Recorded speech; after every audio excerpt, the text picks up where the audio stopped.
नमस्कार दोस्तों, आप सभी पर माँ का आशीर्वाद और बजरंगबली की कृपा सदैव बनी रहे। ईश्वर हमसे लगातार संपर्क करता है और हर वक्त हमारे चारों ओर मौजूद होता है, लेकिन फिर भी इतनी विशाल मौजूदगी के बाद भी हमें उसका अनुभव नहीं हो पाता। बहुत पूजा पाठ करने के बाद भी कई बार भक्त को ईश्वर की मौजूदगी का पता नहीं चल पाता और प्रभु के दर्शन ना होने से भक्त निराश होने लगते हैं। इसका सबसे बड़ा कारण है कि हमें कुछ ऐसी सूक्ष्म बातों का, कुछ ऐसे संकेतों का बोध ही नहीं है जो ईश्वर के संकेत होते हैं। इन संकेतों को ना समझने के कारण हमारा संपर्क ईश्वर की ऊर्जा से नहीं हो पाता है। तो आज इस वीडियो में हम बात करेंगे ऐसे 5 संकेतों की, जिनमें से यदि एक भी संकेत आपको मिलता है तो समझिए भोलेनाथ की असीम कृपा आपके ऊपर है। वो हर वक्त आपके साथ हैं, आपके बहुत करीब हैं। और इन संकेतों के मिलते ही आपको अपनी साधना, अपना पूजा पाठ और भी ध्यान लगाकर शुरू कर देना चाहिए।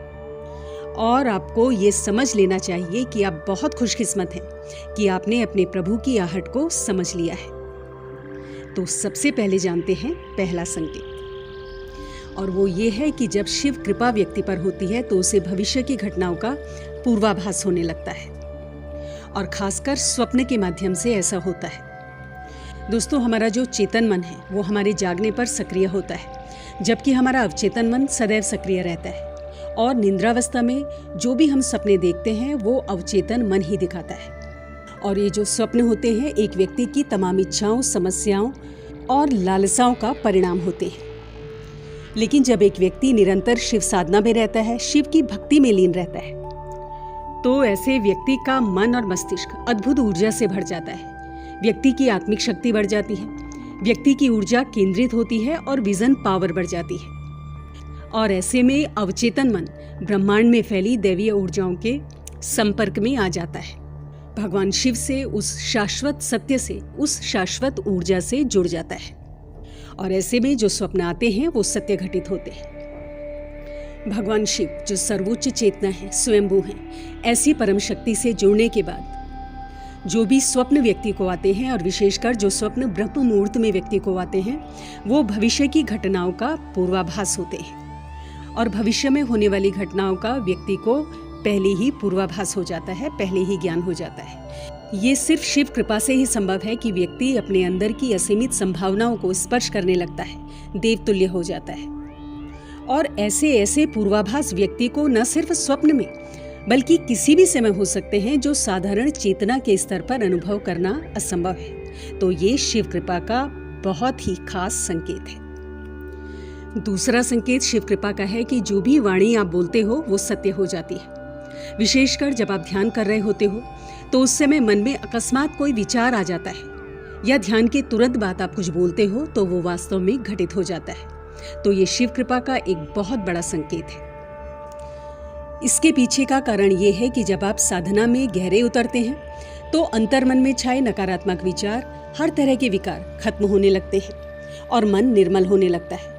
आपके चक्र, और विशेषकर आज्ञा चक्र, अनाहत चक्र और विशुद्ध चक्र जागृत हो जाते हैं, ईश्वरीय ऊर्जा से सक्रिय हो जाते हैं।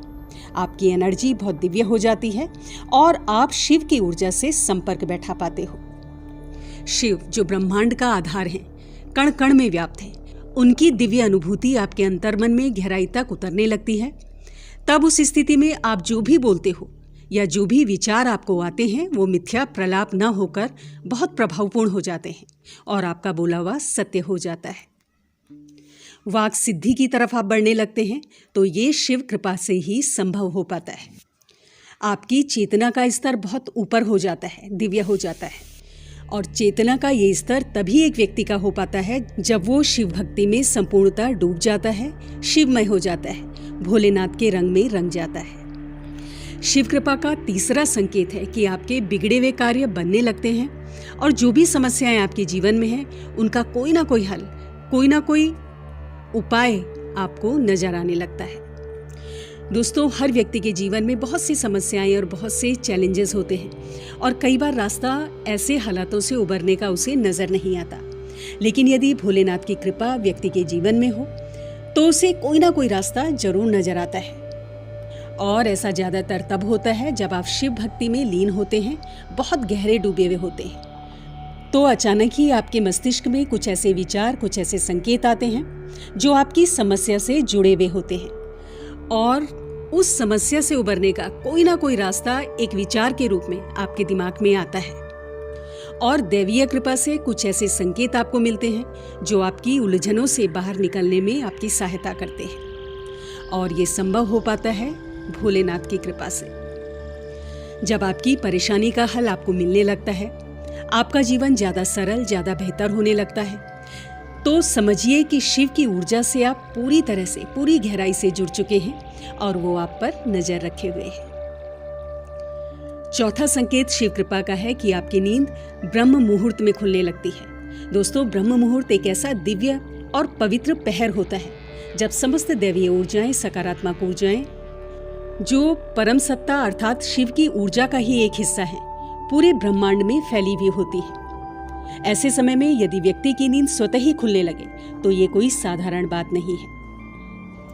ये संकेत है कि आप शिव की ऊर्जा से जुड़ चुके हैं, और ब्रह्म मुहूर्त में दैवीय संकेत, दैवीय आभास आपके अवचेतन मन में पहुंचते हैं और आपकी नींद खुल जाती है बिना किसी के जगाए, बिना किसी अलार्म के। ऐसे में आपको समझना चाहिए कि भगवान का इशारा है आपके लिए कि आपको इस समय को सोने में व्यर्थ नहीं गंवाना है, बल्कि ईश्वरीय इच्छा को समझकर इसका पूरा लाभ उठाना है और भोलेनाथ की भक्ति में डूब जाना है। पांचवा संकेत जानते हैं। स्वप्न में अगर आपको शिवलिंग नजर आए, शिवालय नजर आए, या आप शिवलिंग पर जल अर्पित कर रहे हैं, ये नजर आए, तो ये एक बहुत बड़ा संकेत है शिव कृपा का। दोस्तों, अगर ये स्वप्न आपको आते हैं तो आप बहुत ज्यादा भाग्यशाली हैं कि भगवान शिव के दर्शन आप स्वप्न के माध्यम से कर पा रहे हैं। इसके अलावा भगवान शिव के प्रतीक चिन्ह जैसे डमरू है, रुद्राक्ष है, सर्प है, त्रिशूल है, सांप आदि, ये सब स्वप्न में नजर आए तो ये भी शिव कृपा का एक बहुत बड़ा संकेत है। अगर इस तरह के कोई भी चिन्ह और कोई भी संकेत आपको स्वप्न में दिखते हैं तो आपको भोलेनाथ की भक्ति में और भी गहराई से और पूरे अंतर्मन से उतर जाना है। और यदि आप ऐसा कर पाते हैं तो आपके जीवन का जो परम लक्ष्य है, जो है शिव में मिलना, वो आपसे ज्यादा दूर नहीं होगा। तो दोस्तों, ये थे वो 5 संकेत जो यदि आपको मिलते हैं, जिनमें से एक भी संकेत आपको मिलता है, तो समझिए कि आप बहुत खास हैं, बहुत स्पेशल हैं और बहुत भाग्यशाली हैं। ऐसे में शिव की भक्ति और भी ज़्यादा डूबकर आपको करनी चाहिए। तो अगली वीडियो में बहुत जल्द मिलती हूँ। तब तक के लिए आप अपना ध्यान रखें, स्वस्थ रहें, खुश रहें, मस्त रहें। जय माता दी, जय बजरंगबली।